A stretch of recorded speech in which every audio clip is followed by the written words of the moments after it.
here at Dig Race Products in Homer, New York. Sad day in the area, as earlier today we said goodbye to Dale Planck for the final time. The funeral was held today, and one of the speakers is a guy I probably haven't seen, Jeff Strunk, in 10, 15 years. Big Diamond and Grandview are his primary homes. He's 55 years old. He told a nice story about Dale Planck at the funeral. First of all, Jeff, how have you been? I haven't seen you in forever. How are things? I'm doing well, Doug. Thanks for having me, and you've done a great job covering motorsports for us through the tri-state area for years, and I appreciate that. And definitely a sad day, though. It is. I appreciate you saying that, too. Tell me the story. What you guys, did you know each other before? What was it, Grandview or Big Diamond? No, we actually met. I was going to Fulton for my first Victoria 200 to compete, and through Vince Valeriano at Penske Shocks, we ended up buying fuel from Dale. He was selling fuel from his, dad's garage there, right off of 81 in Homer, and ended up buying fuel from him for the weekend. And from then, we were just, phone contact friends, and every time we'd come across, cross paths at different tracks, we'd always hang out together and became really, really good friends. And told me he used to kick your butt on these slick Central New York racetracks. Huh? Yes, that's correct. We'd struggle a little bit when we come up here, but always look forward to competing with him down home and at Grandview and the home tracks for me. And farther into our friendship, probably 5-6 years into our friendship, he ends up getting over my left rear and basically ripped the body off the car. So we didn't finish. We didn't have no downforce, and Dale felt that bad. He probably should have won that night. I think he ended up third, but he was all self-conscious about running into me as the last person he wanted to run into. And, it's not his style, which I knew, and I wasn't really upset about it. It was one of them racing deals. And, from that day on, he always answered my calls and got back to me right away. Or, before that, he wasn't the best of phone guys. Yeah, he told me you used to call the house. Yeah, I'd call the house and leave some messages late at night. I think probably Leslie ended up turning the ringer off at times. But so we laughed about them messages for years to come and became best friends. And he was like a brother to me, honestly. I lost my brother from cancer in February, and I'm sorry. Thought that was the hardest thing I went through in life, but this is just as hard. He was very close to my heart and a very dear friend, like a brother. I've heard a lot of racers say that it's tough to race against friends. Is it?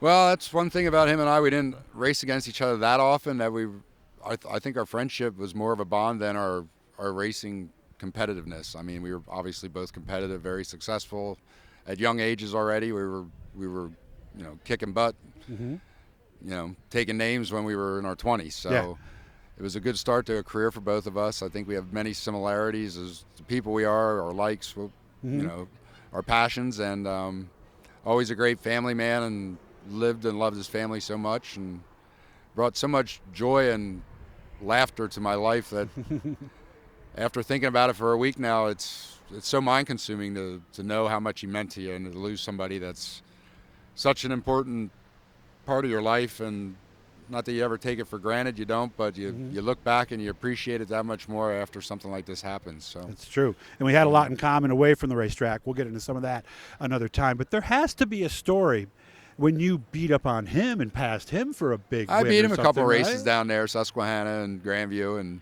I don't think we had any podium pictures together, No. the top threes. But again, I helped him at Syracuse, and we had good runs when I helped him as a crewman and helped him with his late model, and we raced speedsters together. I mean, 30, you did? 30 I didn't know some, that. Yeah, Okay. 30 some years of friendship, companionship, and went on vacation to Jamaica for a week. Did Ozzy Osbourne concert, front row tickets for that in our 50s, and So you were the youngest guys there, huh? no, we had a ball though, and that was one thing about our time together. Yeah. I always look forward to talking to him. We talked pretty much every week the last 5-6 years, and a true loss for so many people.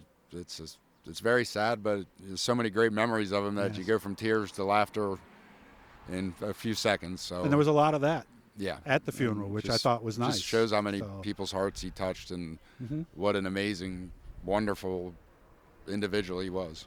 I noticed in our last years here when we talked less about racing and more about family and other things. Was your experience very similar, Jeff?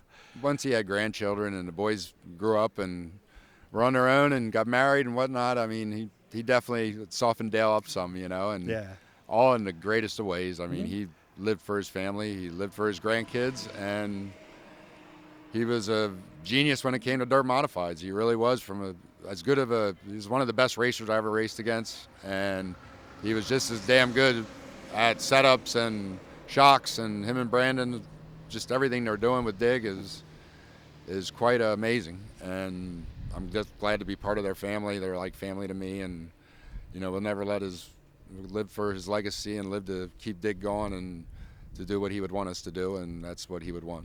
Let's say it's 5-10 years from now, and someone happens to stumble across Dale Planck, and they go up to you and say, "Jeff, I understand you used to know Dale. What was he like? What would you say?" The most funnest friend, brother I've ever. That's how much he meant to me. He was like a brother, but just fun and laugh. His grins, his body language. I mean, I can picture it all like it's happening right now. But yeah, he was just an amazing guy. Just amazing friend to me, and somebody that my life won't ever be the same without him. That's how important he was to me in my life. And again, I do what he wants me to do, and that's keep on keeping on and yeah, keep because on he would rolling. want you at the racetrack tonight. There's no way he would want you sitting around feeling Absolutely. sorry. That's for sure. Is it going to be tough tonight?